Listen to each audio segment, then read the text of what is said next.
I'm Dr. Sahil Mehta. I have with me Dr. Mehta Marinelli and Shannon Smith, who's on our enrollment team. You can see our faces, hopefully, and you can see my screen and you can hear us great. This is going to be a webinar where we talk about 10 things you must know before applying to medical school. And the most important part about this is that we're going to have an interactive session. We're going to have Q&A.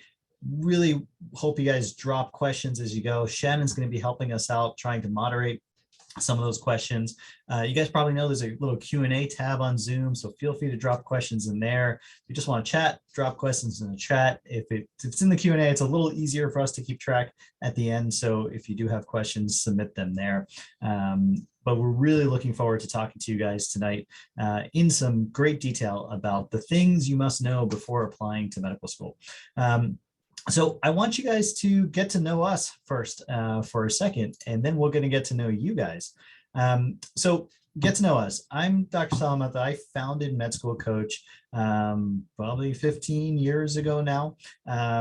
The reason I founded Med School Coach is because I love working with students. I love helping out students. I love being sort of mentoring them through the journey of getting into medical school.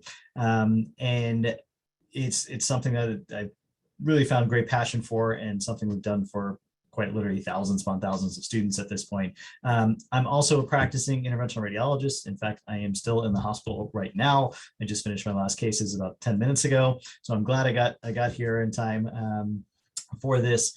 Really looking forward to chatting with you guys tonight, giving you some of the knowledge that I have from my days on the admissions committees and understanding what medical schools, residencies, et cetera, are looking for. And I want to introduce Dr. Marinelli real quick. Renee, you want to say hi? Yeah, hi everyone. Thanks so much for joining us tonight. I'm Dr. Renee Marinelli. I'm the Director of Advising with Med School Coach, and I have been working with Med School Coach for like almost 7 years or so now, or somewhere in there. So I've been with Dr. Mehta for a really long time, and this is actually kind of fun. Like, it's kind of like a throwback to some of the early days when we used to do webinars a little bit more frequently together. I'm a primary care physician, but I'm not practicing right now. I work with Med School Coach solely, and I work with a lot of students still really keep up with admissions trends and what's going on with all of the different changes in admissions. Really excited to be here tonight and help you guys out as you're getting ready for this process.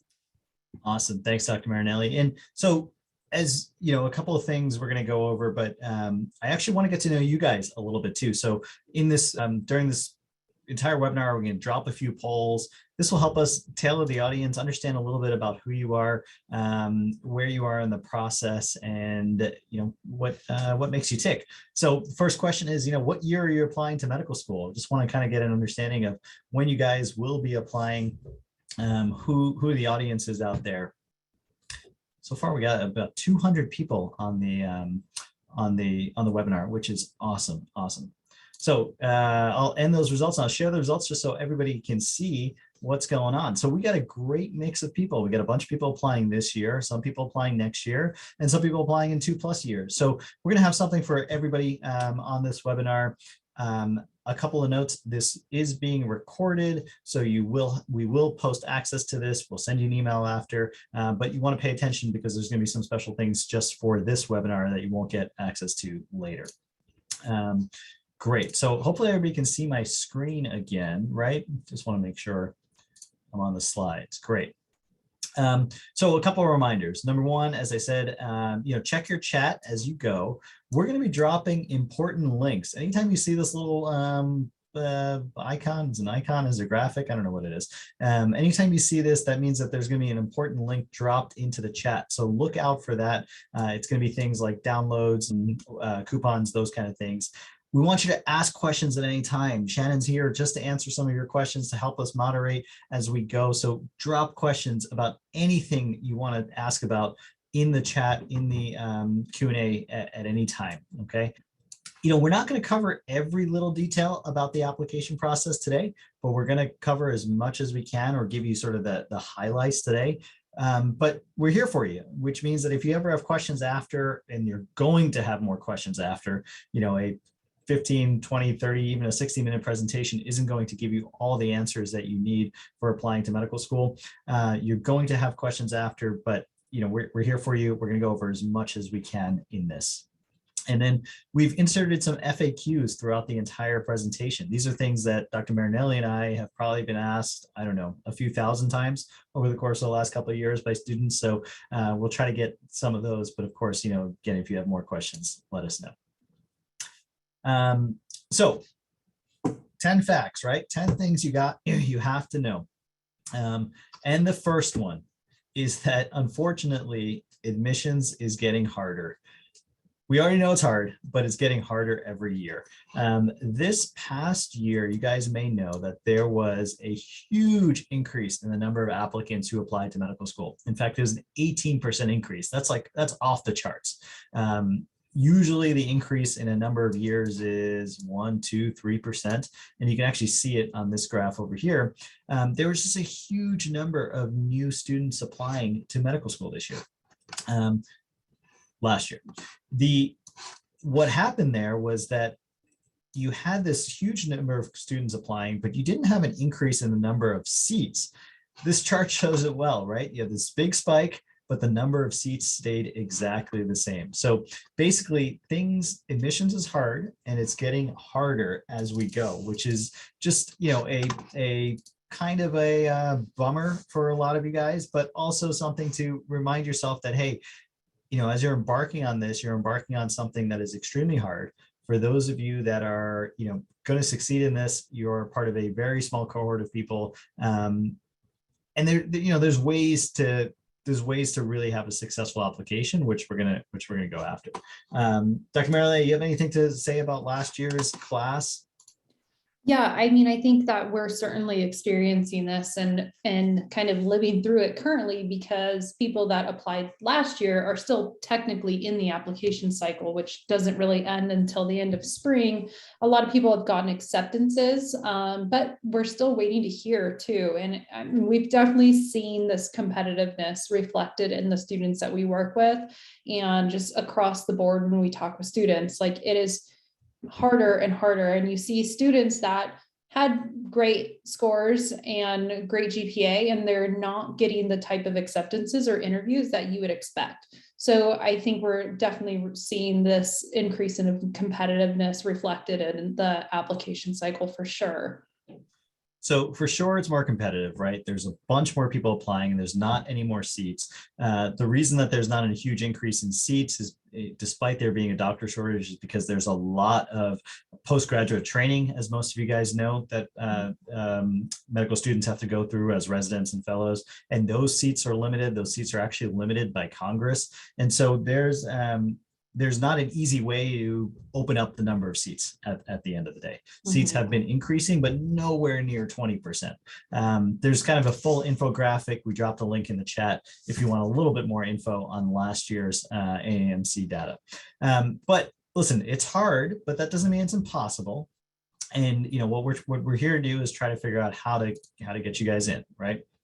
And so one of the big things that came of this data as you look at it is that it's clear that admissions committees are putting more and more emphasis on the personal narrative.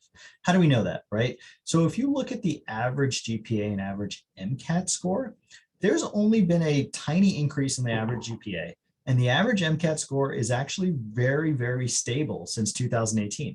So the stats, which are super important, don't get me wrong, stats are super important, but the stats aren't everything, right? Admissions committees, if you would expect if there's a 20% increase all of a sudden in applicants that, the average GPA would go high, the average MCAT score would become super high, but that's not the case. Actually, those have stayed very stable since 2018.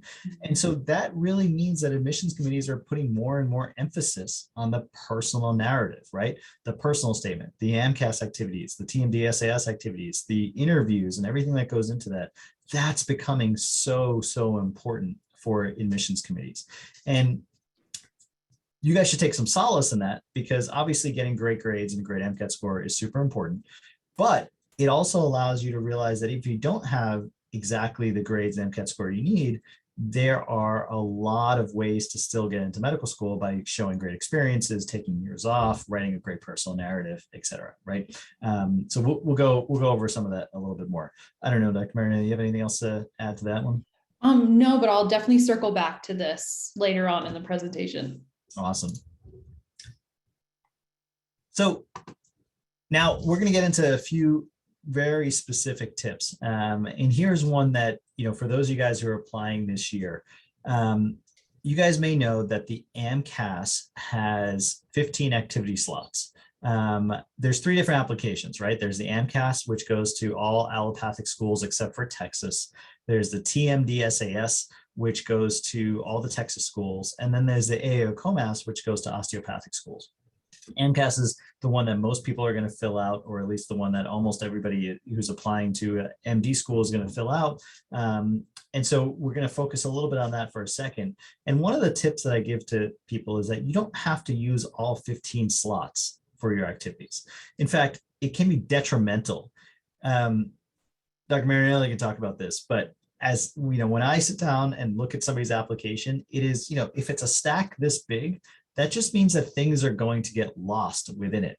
You want to pull out the most important things and not necessarily inundate somebody with something from middle school just because you feel like you have to use all 15 activities.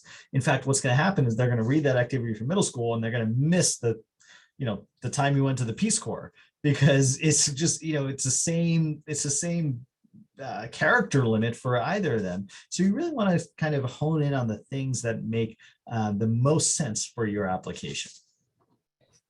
Yeah, definitely. And I'll add to that too. Like, one of the questions that we get very, very often is, do I have to fill up all the character limits too? So, I mean, this goes for the personal statement too, and we'll talk about that, but you're allowed about 725 or 700 characters for the AMCAS. And so people naturally feel like they want to write all 700 characters and fill it to the very tippy top to the brim of the description and what they're allowed. You don't necessarily have to. And sometimes I agree here, less is more. Like, talk about what you did in the activity, make a point, and end it. Don't try to just keep going or talk about irrelevant information or put anything else in there just because you feel like you have to fill up the space. I mean, it being concise and to the point is definitely better than just trying to fill up whatever room that they're giving you. And that kind of goes across the board for all essays, and something we so commonly see with applicants just trying to fill every little character space that they're allowed. Yeah, sometimes, you've all heard KISS, right? Keep it simple. It does help. One thing, I just posted a link in the chat to this ultimate guide of filling out the MCAS. Super detail oriented, definitely for people who are applying this year, not for people who are applying in 2-3 years. You don't need to worry about this right now, but this guide actually takes you through exactly what MCAS looks like, where you're going to have to enter your information. It's a great guide for you guys to sit down who are applying this year and to read. So I'll paste that link in the chat. You can download it anytime. Next, so you guys may know that the AMCAS application contains those 15 activities we talked about, and there's something called the most meaningful activities. The most meaningful activities were introduced, I don't know, Renee, what was it, about probably 5 years ago at this point? About that, yeah. And what that allowed applicants to do was to choose 3 of those activities and say, hey, these are my most meaningful. And what that automatically does for an admissions committee member is say, read these 3 activities and forget the other 12 that I just wrote about, right? It's something where it's obviously important to you. It's something that we're going to read. These are almost mini personal statements in a way. These are the most important activities for you, the most meaningful experiences that you've had. And so it's really important that you sort of craft these in a nice way. And one of the ways that we recommend doing this is that you basically get 2 different boxes essentially to write this in.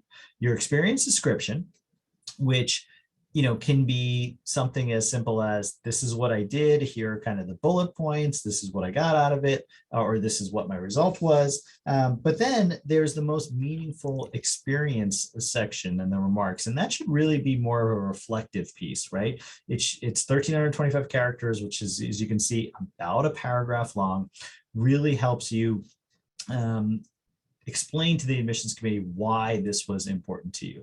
And I've seen a lot of people misutilize this space. And so that's why this is one of the most important tips I threw on here, which is, you really want to use this space to, again, paint a picture for the admissions committee of why that particular experience was so meaningful to you. And it goes back to your personal narrative, right? We just talked about how important that was, more important than grades and GPA in terms of how an admissions committee looks at you. Again, if you guys have any questions anytime, feel free to drop them in the Q&A. I see a bunch of you guys chatting, which is awesome. Just wanted to remind you of that. Renee, I'll throw this over to you. So there's a very frequently asked question I think we get all the time, which is, should I write my AMCAS activities in bullet points or should they be in paragraph format?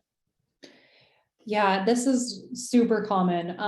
I don't think there's a right or wrong answer here, and there's actually not a said format that you have to write your answers in or your activities in.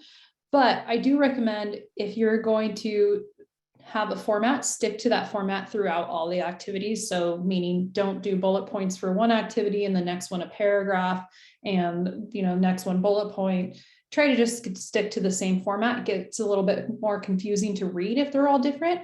Personally, though, I do prefer paragraphs. I think bullet points can be a little bit limited, maybe not as personal feel. So I do prefer paragraphs, and I usually coach students to write paragraphs.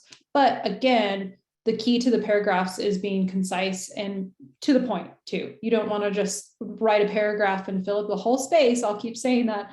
But the bullet points, I think, can just be a little bit too abstract. So that's my personal preference. And I see more students doing paragraph form than bullet points. So those are going to stick out a little bit, but make sure you're just consistent throughout the entire application. Awesome. Lizette out there has a question. I love getting questions during the presentation because it really just makes it a lot more interactive. And her question is, how many specific clinical and volunteer shadowing hours do we need? Such a good question without a really good answer. But we can give you a lot more insight on that. We actually have a few different webinars that are actually targeted just towards exactly what our activities should be and how to sort of gain more of them. What I'll say in broad strokes is that as you're collecting hours, think about collecting experiences instead of just collecting hours, right? It's very much about what you get out of it, not just how many hours you do something for. There's the difference between 2,000 hours and 3,000 hours in the eyes of the admissions committee isn't much, right? There's a lot of hours there. You've done a lot, great. But what we want to know is, what did you get out of it, right? What did you learn out of it? How did it change you? How did it affect you? And so as you guys who are young out there in undergrad go through this process, really think through that. Gain the hours, you're going to need them. You have to sort of show that you have the experience. But what you really want to show is that you did something and you garnered and gained something out of the actual experience. Dr. Marinelli, maybe I'll let you take this one. Yeah, so tip number 5 is really having a compelling intro to your personal statement. And I feel sometimes like, Dr. Mehta, you and I have said this so many times, that this is just such an important part of your application. And those first few sentences of your personal statement are really going to make or break your entire personal statement. And meaning, like, as Dr. Mehta mentioned earlier, if he's got a stack of applications he's got to go through, if he starts reading the personal statement and those first 2 or 3 sentences don't really catch his interest, he may skim the rest of it, but then put it aside and not read anymore. But if those first few sentences really catch his interest and are really like, whoa, what is this person going to go with? Where are they going to go with this? What are they going to say? Then he's going to read that whole application in its entirety and that whole personal statement in its entirety. And that's really going to stick with him. And that's going to be an application that goes from just a pile of the average ones to the pile of, great, this person really needs to be interviewed. And so I think the personal statement in its entirety is so important, but those first few sentences are just crucial. I read one recently where I was just like, wow, this is so typical. This doesn't stand out from the crowd at all. And Dr. Mehta has a couple examples there that are just kind of like ones that you're just like, the boring introductions are these ones that are just so common. They're kind of this narrative that we're just used to hearing on admissions committees. But if you can really try to spark some interest and put some unique words together, unique kind of sentence structure, well, not sentence structure, but a unique sentence or something that's going to really stand out from the crowd, that's going to really draw a reader's interest in. There's a few examples here, and I think these are great. And I see so many of these that, like, even just I'm a geek, ... It's like 4 words, but you're still kind of like, what else are they going to say? You want to read on. And so I think these are like great little tidbits here of some personal statements that we've seen throughout the years that make a reader want to continue going through the personal statement. Little known fact, the I am a geek is my personal statement. That was the one I used in med school 20 years ago or so at this point. It worked. It worked. Don't use it. We don't need 227 people applying this year with I am a geek opening their personal statement, but it's a window into sort of exactly what Dr. Marinelli said, right? Which is that it's really easy for us to put aside an application very quickly. And, we have so many applications to go through. There's so many qualified people. I'm kind of looking for a reason to reject people. And one of the reasons might be, oh my God, this personal statement is a boring personal statement, right? Or the start of it even is boring. So really try to spice that up as much as you can. What do we got here? There's FAQ, right? Very common question that we get, which is, we just talked about those most meaningful activities. Should I talk about the same thing on my personal statement, or should I talk about something different? Dr. Marinelli, you have any thoughts? Yeah, this is tough because I think it's going to be really hard to not have some overlap here, because those most meaningful experiences, as Dr. Mehta said, those were the ones that were particularly significant to you. And in your personal statement, usually you're going to talk about some activities that were particularly significant to you. So I think it's okay to have some overlap here. I don't think you absolutely need to talk about the same experiences. So if you want to go and talk, your entire personal statement about how you were in the Peace Corps and really go into depth about that, you definitely can. You don't have to have those same experiences written in there, but there may be some natural overlap. What I really advise students on is just to try to make sure that what you do include in the personal statement is different reflections that you included in the most meaningful. So you don't want it to be like verbatim the same, or you talk about the same patient encounter or something like that. Try to at least have your reflections and your like memorable experiences be different from the two. I was trying to launch a poll there and I failed. I'm going to launch a poll just to keep things so we can understand a little bit more about you. And this is, what part of the application are you most afraid of? Would love to hear from you guys. What is scaring you, for those of you who are applying, or maybe a couple of years away from applying? Let's see what the audience comes up with. I remember I was most scared of like the personal statement, and I had to write 2 because I applied twice. And I remember the second one was really tough to write because I was like, I already wrote one. I already told you my story. So yeah, that I remember with 37% of the respondents being scared of that part. So a lot of people are scared of the personal statement, right? And I mean, rightfully so, right? It is definitely the toughest part, right? You guys are scared of it, we have a resource for it, right? And so I'm dropping another resource in the chat. It's there's a lot of these kind of guidebooks out there. Read it, gives you an understanding of, maybe how to separate yourself, what else you can write, what else you can do in that personal statement to make you stand out. Okay, timeline and school selection, right? This is something we're just going to talk about for a sec, because school selection is something that will bog a lot of people down or get a lot of people really excited, but in the wrong time frame. Like, before they even start thinking about the personal statement, before they even taken the MCAT, they're like going through AMSAR, they're going on websites and they're trying to find what's the average GPA of this and what's the average MCAT of this. And then I know is super exciting, but it's something that actually in some ways can wait. You should actually get your personal statement done first. You should get your activities done first. And then you should start looking at, okay, which schools am I going to apply to? It's an easier question than not these days, because the reality is that you should apply fairly broadly. We just talked about how hard it is to get in. We just talked about how difficult the admissions process is. We just talked about how few seats there are and how many more applicants there are.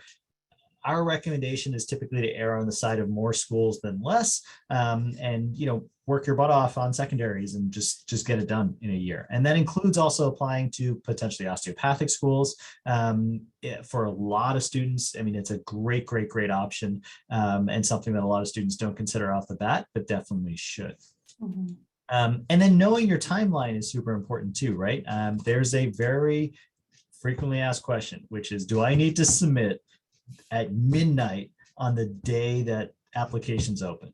And the answer is no. Dr. Marinelli can take us through why.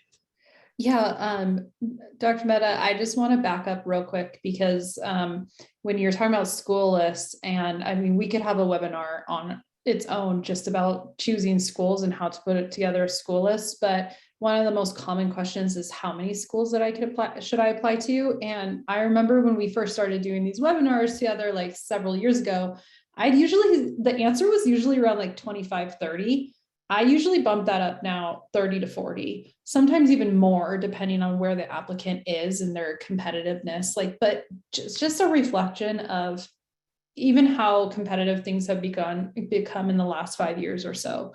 Like, that number is bumped up because you really have to cast a wide net and really apply broadly in order to be a successful applicant.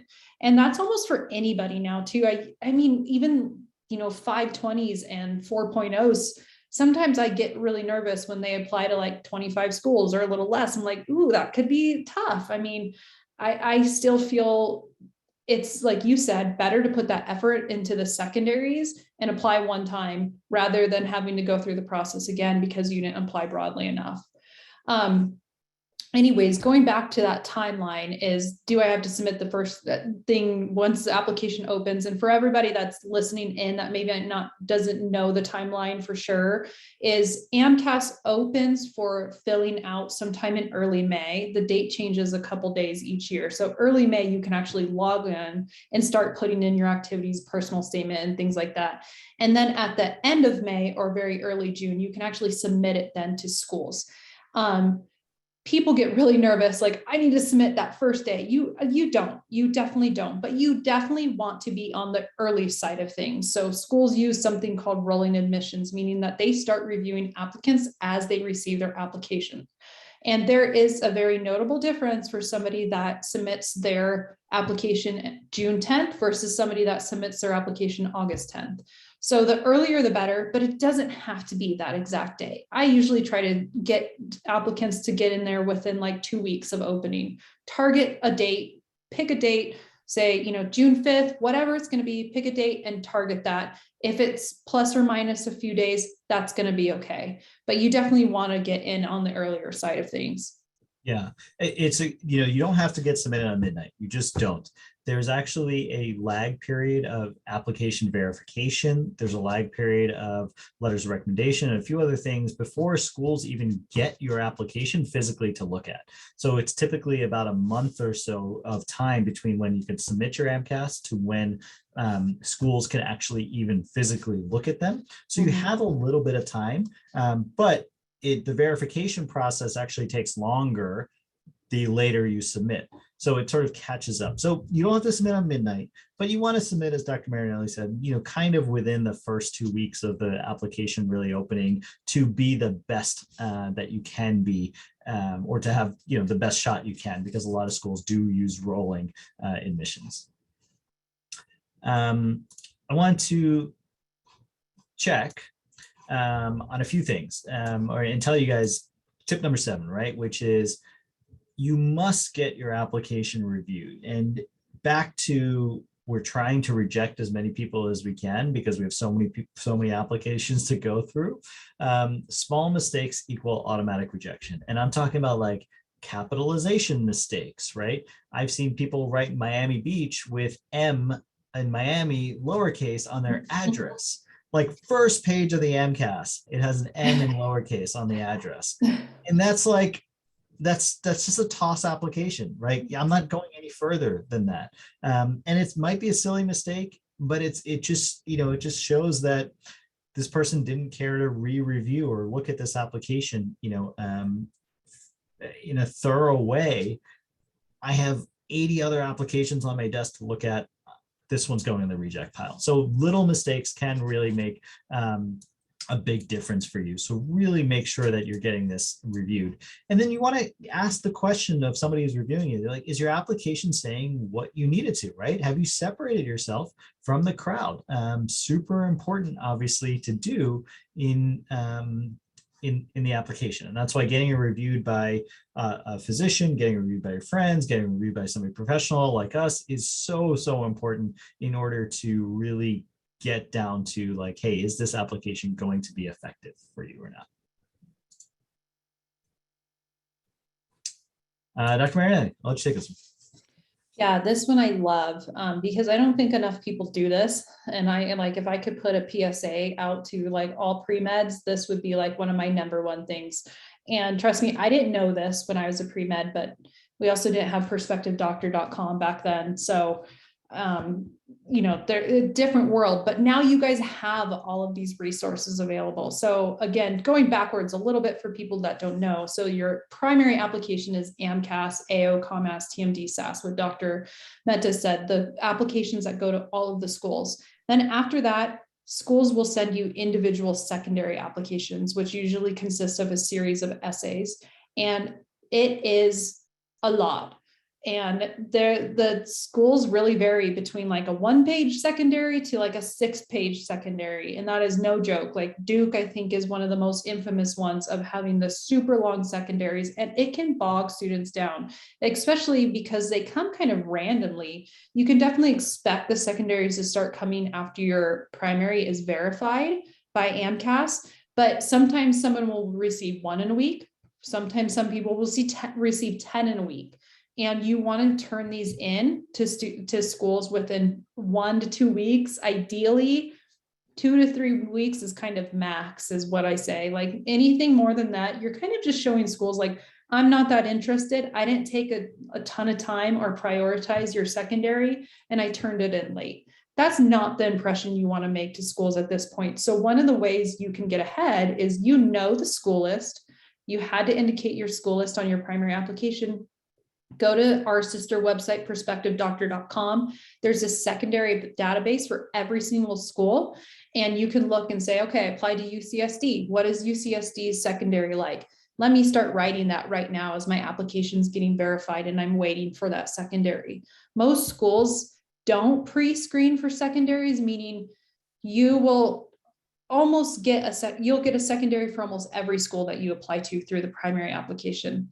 Maybe I usually say around 90%, because every once in a while, some schools will say like, sorry, we rejected you before the secondary, but usually about like 90% you will get. And so that's going to be a ton of essays. So literally submit your application, take a breather, and then go to Prospective Doctor and start pre-writing those essays. The essay prompts rarely change from year to year. So if you're looking at last year's essays, you can feel pretty assured that what you're going to be writing is going to be the same for this year.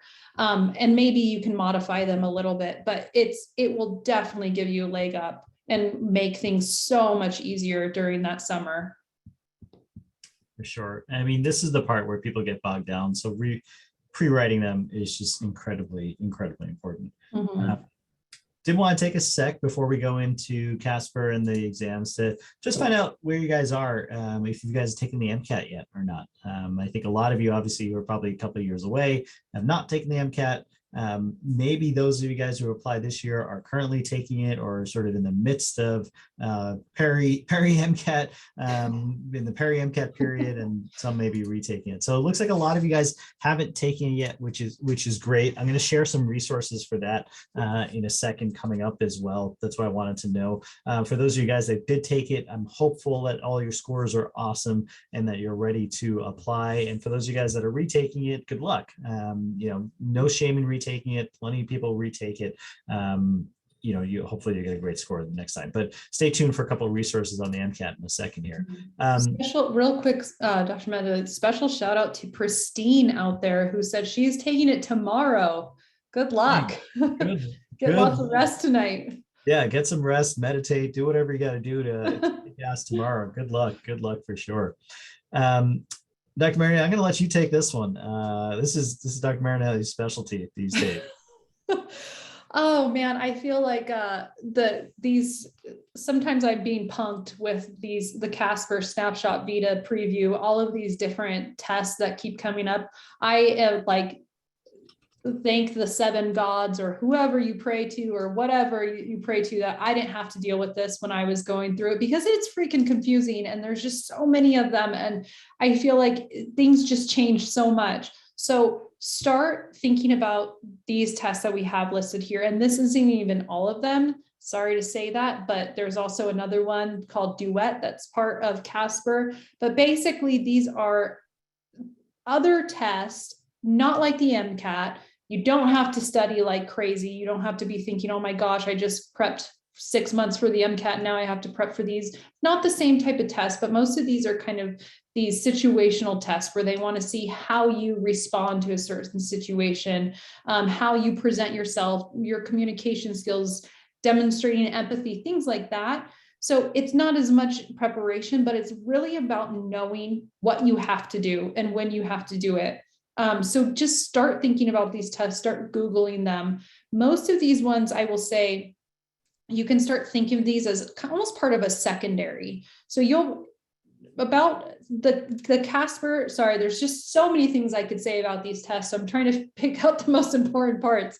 The Casper is the most commonly used one. About 60 schools now require it. So chances are, if you are applying to MD and DO schools, you're going to have to take Casper. So that's the one that I would kind of start thinking about before. Snapshot and Duet are attached to Casper as part of the same testing corporation, but start Googling these now, and you should really try to prioritize and get these done sometime in June or July so you can have them completed with your application. Preview is a new one that just came out in March. It's our newest gift from the AMC. So this is another one. I think it's about 20 or so schools that are recommending it or requiring it. And it's another kind of situational judgment test where they're evaluating all those skills that I just talked about. But just get these on your radar. They sneak up on people every single year, and people then have to panic. They don't take a ton of preparation, but you do have to do some. So start thinking about them, get them, make a post-it for yourself right now to Google that later on. Awesome, thanks. And there are resources for that. I'm going to skip this FAQ. There's a question out there from Ella, which is there a resource that says which schools require what? Prospective doctor and med school coach have a lot of lists like that talk about that. All right, tip number 10, right? And probably the most important here, which is relax for a second, right? I mean, we just threw a lot of different information at lots of different information at you. We scared you. We told you how important the personal statement is. We told you how easy it is for us to reject your application. I get it, right? This can be scary. But the reality is, if you sort of have a plan, if you know your plan, if you work, sometimes have to revise your plan, you're going to be okay, right? And hopefully you'll get accepted. And by the way, if you don't, that's okay, right? I mean, there are a lot of people who go through a reapplication process and get accepted a second time. We work with reapplicants all the time. Dr. Marinelli herself was a reapplicant back in the day, right? So it happens, and you guys, it's not the end of the world. Obviously, you want to be as prepared as you can and do as well as you can the first time around, and that's what that's what we're here for, and that's what we try to get everybody to do. But don't stress too much, because too much stress is going to lead to a whole lot worse outcome than anything else. So this is great timing because we have plenty of time for Q&A, which is what I wanted to leave plenty of time for. I did want to drop you guys a couple of resources here, which I think are going to really, really help you. The first is for those of you guys who haven't taken the MCAT yet, or are in the process of potentially taking your MCAT in a little bit, we have two awesome resources that I think you'll really like. One is the MCAT Prep app, which people have been chatting about a little bit there. It's awesome, totally free, really going to change the way, it help you study on the go, give you all the MCAT content. Thank you, Sarah, who's been touting it in the chat. Awesome to see. And then two Sarahs. Wow, we got a lot of Sarahs who like the MCAT Prep app, which is awesome. And then we just released MCAT Go, which is a really, really awesome tool. And basically, we're giving on a month at half off right now for anybody who's on this webinar.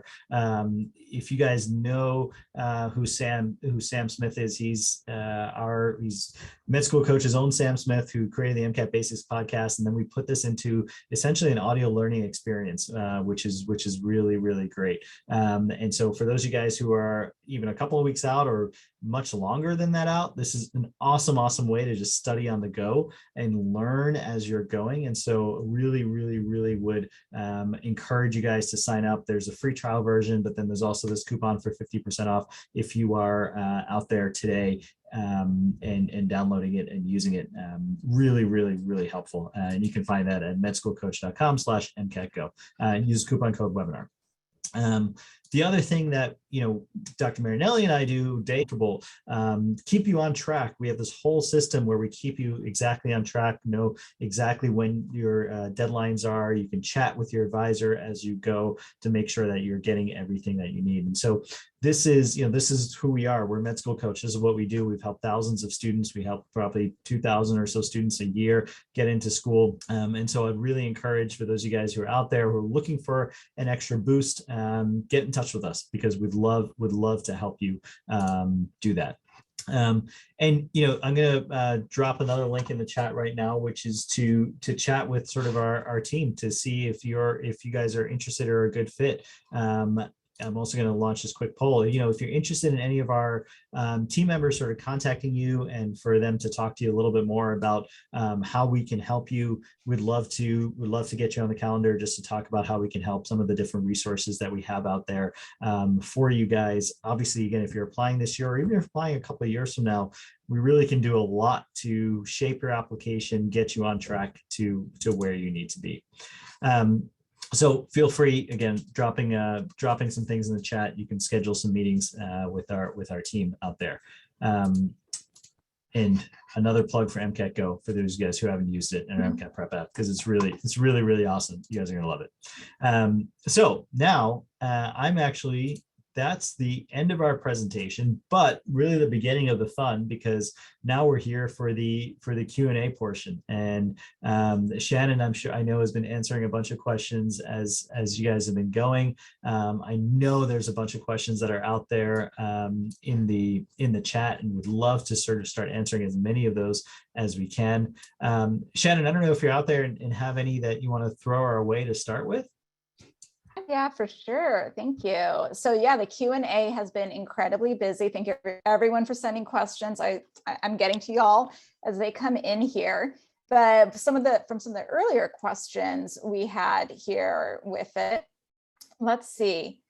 There's a lot of concern amongst a variety of students here. We have some non-traditionals here with us this evening. We also have some students who are worried about how best to present themselves if maybe they have certain disabilities or anxiety around, experiences they've had with it here. We even have a student who is worried that scoring too high on the MCAT might hurt your chances of getting an interview at some schools.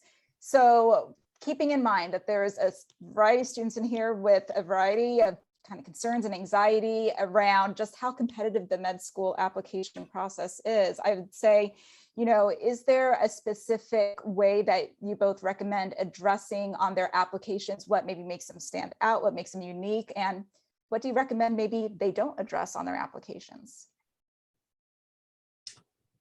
I'll take this one. I'll give you a little break. Yeah, this is a difficult question and something that we hear pretty often too. So you're definitely not alone. And this is really common. I mean, do I talk about, the year of depression that I had that really affected my undergrad scores? Or do I talk about, my overcoming ADHD? Or do I talk about some of the other things that maybe, impeded my learning or impeded my undergraduate coursework, whatever it may be? Everybody has varying situations. And I think, Shannon, what you said was like, we went through this whole thing about highlighting your uniqueness, but are there certain things that you don't want to highlight? And so the first kind of thing that I always tell people is whatever you put out there, just know that it is out there. And so if there's something that you talk about in your personal statement or your application, you may have to talk about that during an interview or expand on it during a secondary. And so if it's something that you don't feel comfortable talking about, then don't talk about it. You don't have to put in something personal like that of how it affected you.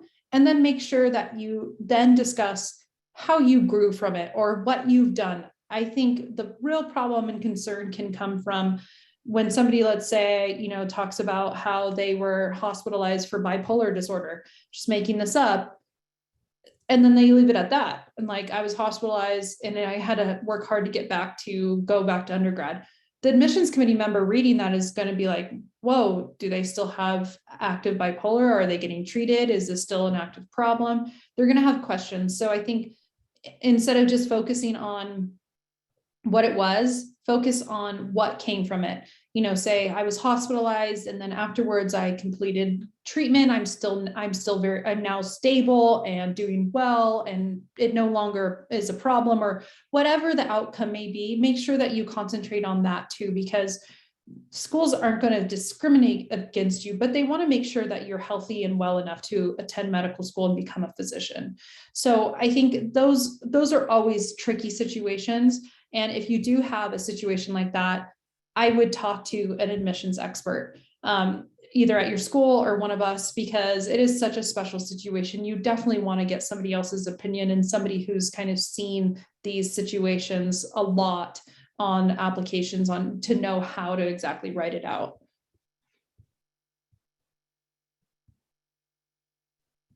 And sorry, Dr. Marinelli, but I remember you mentioning your love of Casper and all those other exams here, and that got some chatter going here as well amongst a variety of students again with it. So a specific question, if you were to pass the MCAT, but not the Casper, how dramatically would that affect your chances at school? Yeah, so Casper, again, and I'm sorry I went through that so briefly. I know I didn't do it justice. Like I said, we probably could have a whole webinar on just those, because there's just so many different, and I think we do actually have a webinar that we've done in the past on all of those different tests. But Casper is a little bit different, where it's not scored the same as the MCAT. It's rank you among other applicants. And how you perform relative to other applicants in the cohort that took that test. So it's not the same as like a pass fail or a certain scoring system or something like that, where it's like, on the 500 MCAT or average for MCAT, it's not the same type of scoring system. Basically, they're ranking you on your communication, your interpersonal skills. Also, it's difficult to know how much weight medical schools place on Casper, but it is all relative. I will say it's not as heavy as the MCAT, it's not as heavy as your GPA, but they're weighing all of this together. So I have not seen somebody who has gotten a bad Casper score not get an acceptance. Again, it's kind of taken in conjunction of everything, all of it together. The point is to prepare and try to do as well as possible, but getting a bad Casper shouldn't necessarily impede you getting an acceptance if all of the other things in your application are really well put together and you have strong scores and strong GPA. But again, I know I don't want to take up a ton of time on Casper, so it's a very, very limited response. Definitely sign up for that free consult if you want to learn more about Casper and those other tests, because it's something that is something that you want to pay attention to and learn more about.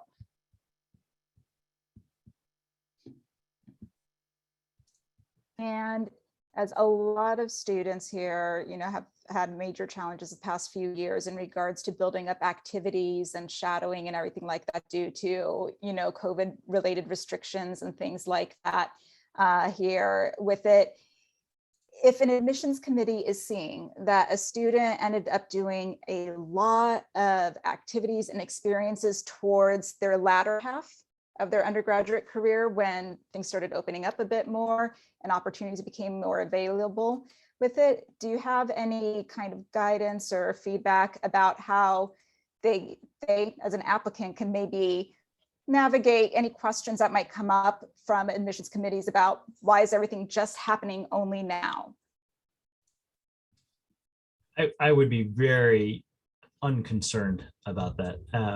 Admissions committees are totally privy to the fact that for most of the cohort that's going to come through for the next 2+ years, things have been extremely screwy. We've all lost track of time, that's for sure. But we know that a lot of you guys out there have, not been in school, have been at home for an entire semester or two, or half a semester here or there. It's just a known fact that all these things are happening, right?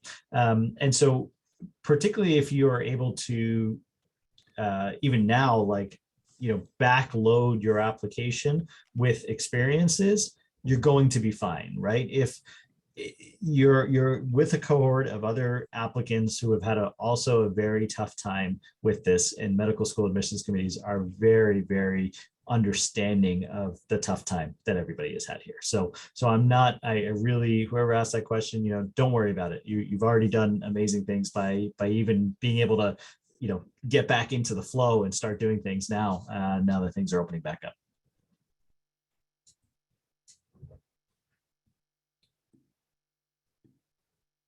You for that.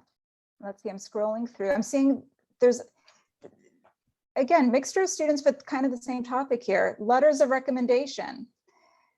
Ideal timelines for requesting them, validity around them with it. And I'm kind of getting a feeling too that this might be relating a bit as well to some students potentially doing gap years and stuff like that. So recommend. We didn't talk much about letters of recommendation. That's definitely something we can go into a lot of detail about. There's a lot of nuances into how to collect them, right? Do you collect them from your school? Do you have a committee letter? Do you use Interfolio? Do you send them directly to AMCAS? So there's a lot of nitty gritty submitting letters of recommendation to schools. Just to give you the brief overview, right?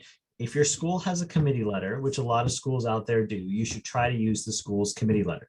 A committee letter can be a committee packet where essentially they staple together 5 letters of recommendation, or it can be an actual committee letter where they interview you, they take snippets from your different letters of recommendation and write you a composite letter.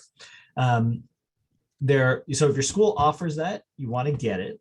And you want to get that early, which means that for those of you guys who are applying this year, you should have already hopefully met with your pre-health counselor or pre-health advisor to talk about that and the process at your school, so that at least by summer that process is done. For those of you guys who are 2+ years out and applying, one of the first questions you should ask your pre-health advisor at your school or find out is, hey, do we have a committee letter and what's the process? Because the earlier you get in on that, the better. Now, there's plenty of schools that don't have a committee letter, and that's not a problem.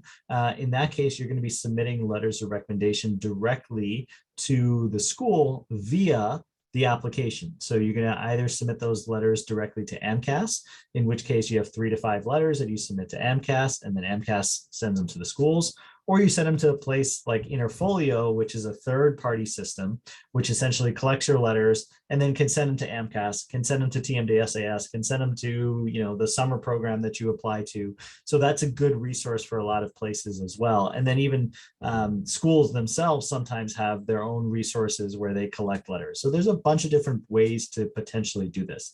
At the end, the minimum you want to sort of think about is 2 science letters and 1 non-science letter. That's the bare bones minimum. You want to add to that with research letters. You want to add to that with community service letters. You want to add to that with physician shadowing letters. The minimum though, 2 science, 1 non-science professor. Dr. Marinelli, I don't know if you have other things to add to that.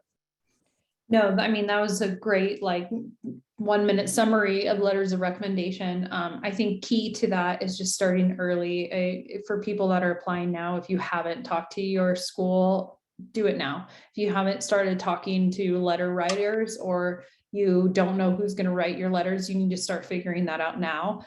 It definitely can be another area where students kind of get delayed, because letter writers usually have to write lots of letters. And so you don't want to approach your writer at, May and say, can you please write a letter for me in 2 weeks?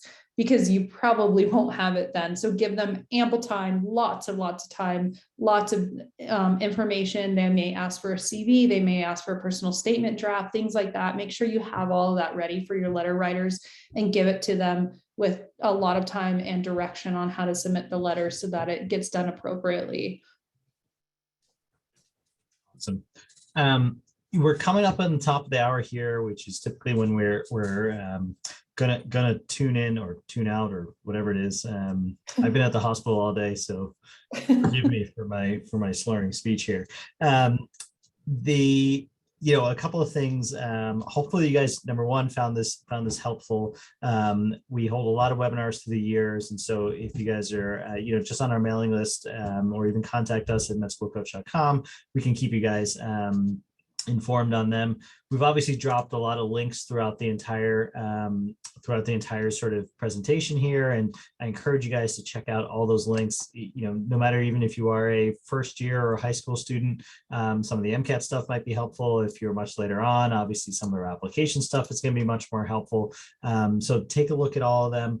And then, if you do find this helpful, please share social media, Reddit, anything else as you go. Share our resources and links. That's always very helpful for us to be out there and for students to be talking, obviously, about us. If there's any particular questions you guys have that we didn't get to, definitely encourage you to, drop us the questions, email us, schedule a consultation. We'd love to chat with you a little bit more, to learn a little bit more about you, and try our best to answer those questions. We'll also be sending you some follow-up emails with a recording here, as well as some additional links. But again, hopefully you guys found this helpful. We can go into a lot more detail on any of these topics: how to find research opportunities, how to get your letters of recommendation, how to nail CASPER. There's so much to talk about on this. This is just a initial glimpse for you guys, but hopefully you did find it helpful. And it was really great chatting with all of you guys. And thank you for being so interactive and for participating here. Thank you guys so much. And everybody had really great questions. Very, very astute questions, people that are paying attention and thinking about all the right things. And especially for some of you that are even early on, I think your head is in the right place, and we'll help you get there. So good luck to everybody. Thank you for tuning in. All right. Good night, everybody. Let's let Dr. Mehta get to sleep. Good night, everyone. Thank you. Bye.